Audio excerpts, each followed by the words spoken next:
Bonjour à tous, c'est Harry McCode. Si je fais cette vidéo aujourd'hui, c'est pour donner quelques conseils aux élèves parce que ce n'est pas forcément chose facile de réussir à l'école et de pouvoir poursuivre ses rêves parce que l'école c'est assez compliqué, en fait ce sont des matières qu'on n'aime pas ou bien des matières qu'on ne sait pas qu'elles sont utiles aujourd'hui, qui seront utiles plus tard et il y a plein de choses complexes au niveau des études. Mais sinon, la seule chose que je pourrais donner comme conseil aux gens, c'est de négliger aucune matière.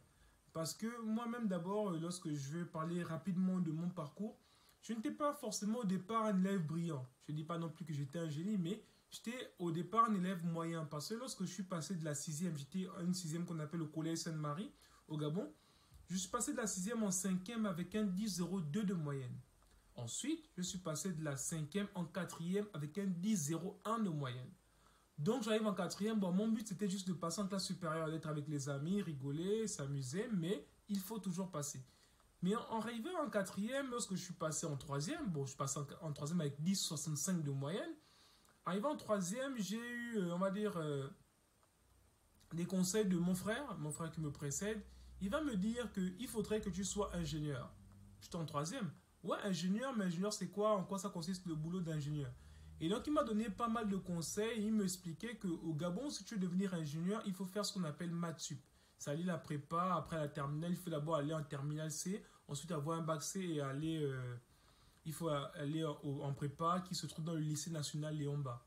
Mais il m'a dit que pour y aller, il fallait que tu sois parmi les 30 premiers du pays. Donc, à la série scientifique. Donc, je me suis dit, waouh, comment on peut avoir de telles moyennes? Et il m'a donné pas mal de conseils là-dessus en me disant que c'est le seul moyen pour devenir ingénieur. Il faudrait que tu te battes, mais que tu cartonnes parce que tu dois finir parmi les 30 premiers. Je me suis dit, waouh, c'est quand même quelque chose de assez costaud quand même de me dire d'être parmi les 30 premiers, voilà, en terminale. C'est non seulement la terminale que je trouvais la plus dure à intégrer selon moi, et ensuite, parce que ce n'est pas forcément le cas, mais sinon, selon moi, c'est la terminale la plus dure à intégrer. Et en plus, il fallait être parmi les 30 premiers dans tout le pays. C'était assez compliqué quand même pour avoir d'aussi grandes moyennes. Mais juste avec ces paroles-là, ça suscité en moi un envie de pouvoir réussir, de pouvoir cartonner, de pouvoir devenir ingénieur.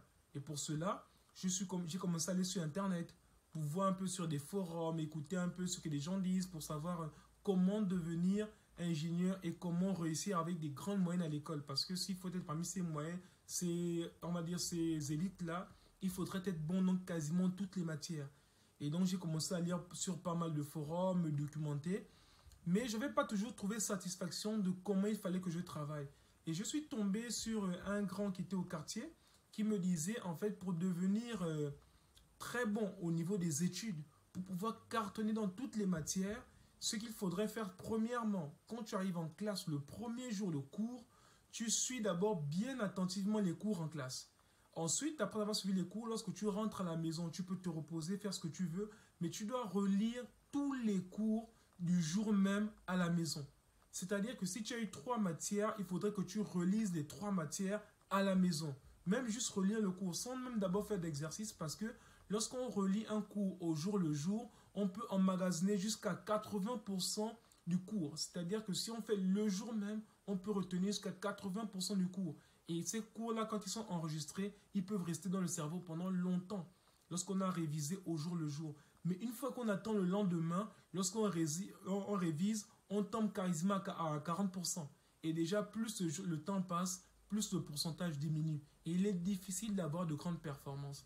Donc, c'est le premier conseil, le principal conseil qui m'a marqué, c'est de travailler au jour le jour. Et ensuite, quand tu as terminé de travailler les matières du jour même, tu peux t'attaquer aux matières du lendemain. Et si tu fonctionnes dans cet élan de travailler au jour le jour, tes moyennes vont significativement augmenter. Mais après, avec l'expérience aussi en donnant des cours de maths à pas mal d'élèves et en faisant des recherches et en passant par des écoles de formation aussi, j'ai pu apprendre que les élèves ont, on va dire, moyennement 3 mémoires. C'est-à-dire que c'est autour de 3 mémoires. Les principales mémoires qui dominent, après il y en a pas mal d'autres, mais les principales sont celles-là. Premièrement, c'est la mémoire visuelle. Deuxièmement, mémoire auditive. Troisièmement, mémoire kinesthésique. Donc, c'est quoi ces mémoires? Premièrement, c'est la mémoire visuelle. Il y a des gens, pour comprendre quelque chose, il faut qu'ils voient soit un schéma, soit une image de quelque chose pour pouvoir visualiser dans leur tête, pour pouvoir comprendre le cours. Moi aujourd'hui, même que ce soit en physique ou en mathématiques, si on m'explique un concept, j'avais besoin d'une image, d'un schéma pour pouvoir bien retenir de quoi il s'agit. Ça, c'est ceux qui ont la mémoire visuelle. Il y en a qui ont la mémoire auditive. C'est-à-dire qu'ils peuvent voir des schémas, ils ne comprennent pas forcément grand-chose. Ça ne veut pas dire qu'ils sont nuls, mais eux, leur mémoire, c'est la mémoire auditive. Ils ont besoin d'explications pour comprendre. Et si on leur donne pas mal d'explications, là, ils pourront comprendre de quoi il s'agit. Et il y en a d'autres qui ont la mémoire kinesthésique. C'est-à-dire qu'ils peuvent voir des schémas, ils ne comprennent pas. Ils peuvent entendre des explications, ils ne comprennent toujours pas. Ça ne veut pas dire qu'ils sont nuls. Eux, pour que le cours fonctionne bien, il faut qu'ils fassent des exercices. Donc, vous allez voir, il y a des personnes, s'ils voient un schéma, ils ne comprennent pas. Des explications, pas grand-chose non plus. Mais lorsqu'on leur donne des exercices et lorsqu'ils appliquent, ils comprennent de quoi il s'agit. Donc, ça veut dire qu'il ne faudrait pas juger. Il y en a qui voient au premier coup, ils comprennent. D'autres qui ont besoin d'entendre pour comprendre. D'autres qui ont besoin de s'exercer pour comprendre. Donc, il faut savoir que nous sommes tous différents les uns les autres. Généralement, on a 2 mémoires sur 3. C'est-à-dire, on a un peu de toutes les mémoires, mais on a souvent 2 qui dominent sur 3. C'est-à-dire que moi, c'est par exemple mémoire visuelle et mémoire kinesthésique. Il y en a pour qui c'est mémoire visuelle et auditive, d'autres c'est mémoire auditive et kinesthésique. Donc, ce qu'il faut savoir pour chaque élève, quand on va en classe, il faut savoir identifier sa mémoire afin de pouvoir savoir comment optimiser notre travail, comment optimiser notre apprentissage. Et donc, je veux dire que ceux qui ont la mémoire visuelle, soyez concentrés sur le cours afin que personne ne vienne vous déranger parce que vous, pour comprendre, il faut que vous voyez. Donc, lorsque le prof explique, oui, qu'il fasse ces schémas, c'est là où on doit optimiser ceux qui ont la mémoire visuelle. Ils doivent se dire, c'est là où je dois regarder attentivement ce qui est fait. Ceux qui ont la mémoire auditive, faites attention, ne vous mettez pas à parler avec les autres en classe parce que c'est avec les explications que vous allez mieux comprendre. Donc, si vous faites attention à ceux qui ont la mémoire visuelle, quelqu'un il a une mémoire visuelle, il a vu, il a compris. Toi qui as une mémoire auditive, tu ne vas pas forcément comprendre avec les schémas. Donc, toi, tu vas te concentrer sur les explications du professeur. Donc, faites attention à ceux qui ont la mémoire visuelle, ce sont ceux qui vont déranger les autres. Il a déjà vu, il a compris, il va déranger ceux qui vont chercher à comprendre les explications.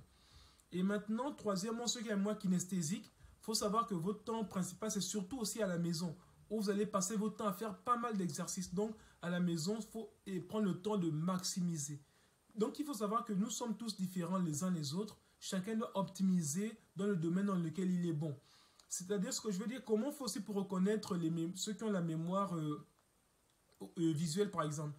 Eux, quand on leur pose une question technique et qu'ils pensent, ils regardent souvent vers le haut.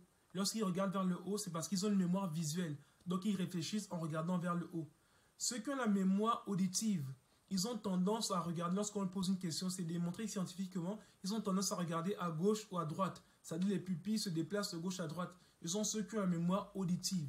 Mais ceux qui ont la mémoire kinesthésique, quand on leur pose la question, ils ont tendance à regarder en bas. Et donc, il faudrait savoir quel est votre type de mémoire pour savoir comment optimiser ça, comment optimiser votre travail. Et donc, juste pour terminer, ceux qui veulent savoir leur type de mémoire, je pourrais leur donner des exercices. Comme ça, eux-mêmes, ils pourront s'identifier, ils pourront savoir quel est leur type de mémoire. Bon, je mettrai une application, puisque je suis développeur aussi, donc je vais développer une application qui permet aux gens de pouvoir tester et de savoir quel est leur type de mémoire. Mais pour le moment, je pourrais aider les gens à trouver leur type de mémoire par des types d'exercices, par des types de questions, et en fonction des réponses, ça donne l'approximation des mémoires des personnes, c'est-à-dire auditives, visuelles ou kinesthésiques. Donc voilà un peu en gros ce que je peux aussi dire, c'est que nous sommes, enfin, un résumé, il y a 3 types de mémoire: visuelle, auditive, kinesthésique. Visuel, schéma; auditive, explication; kinesthésique, exercice. Et donc ce qu'il faut savoir, c'est que généralement, pour qu'un cours soit parfait, pour qu'un cours soit bien, il faut taper sur les 3 types de mémoire. Ça veut dire la première, d'abord, si quelqu'un va aborder un concept, pendant lorsqu'on va expliquer quelque chose à quelqu'un ou à des personnes, il faudrait aborder premièrement d'abord l'aspect visuel. Comme ça, c'est-à-dire un schéma de quelque chose qu'on va expliquer. Comme ça, ceux qui ont la mémoire visuelle comprendront. Ensuite, on rajoute les explications par rapport à ce schéma afin de gagner ceux qui ont la mémoire auditive. Ensuite, il faudra donner un exemple pour permettre à ceux qui ont la mémoire kinesthésique aussi de comprendre. Comme ça, lorsqu'on fait schéma, explication, exemple, on a couvert tout type de mémoire quasiment. Donc, pour ne pas perdre les élèves qui suivront le cours qu'on leur donnera. Et ça, c'est pas seulement au niveau des cours de maths ou de physique, mais dans plein d'autres domaines pour faire comprendre le plus grand nombre. Et donc, voilà un peu en bref ce que je voulais partager pour dire que voilà, soyez attentifs les élèves à ce que vous faites, quel est votre type de mémoire et comment vous devez optimiser. C'est le seul moyen par lequel vous puissiez être performant et avoir de grandes moyennes et vous amener là où nous sommes aussi. Comme je vous disais la vidéo précédente, c'est que j'ai commencé par avoir des moyennes faibles. Quand j'ai suivi le programme, voilà comment il fallait bosser régulièrement. Et donc, j'ai commencé à cartonner. Après, j'étais même sorti premier de la classe pour la première fois. Je suis allé en secondaire au collège Bessieux, où j'ai eu de très bonnes moyennes. J'ai eu un bon passage au collège Bessieux. Première et terminale C. Après, je suis allé en maths sup. Et voilà, après maths sup, première école d'ingénieur, deuxième école d'ingénieur. Donc, j'ai pas été un bon élève au départ, mais j'ai fini par être un bon élève à partir du milieu jusqu'à la fin. Donc, voilà les conseils que je pouvais partager. Merci et vraiment du courage. Et ceux qui ont des questions pour savoir comment s'organiser, je serai heureux de vous répondre. Et voilà, selon ce que il y aura les besoins de tout un chacun. Merci encore pour votre attention et n'oubliez pas de vous abonner. Et si vous avez des questions, n'hésitez pas. Merci.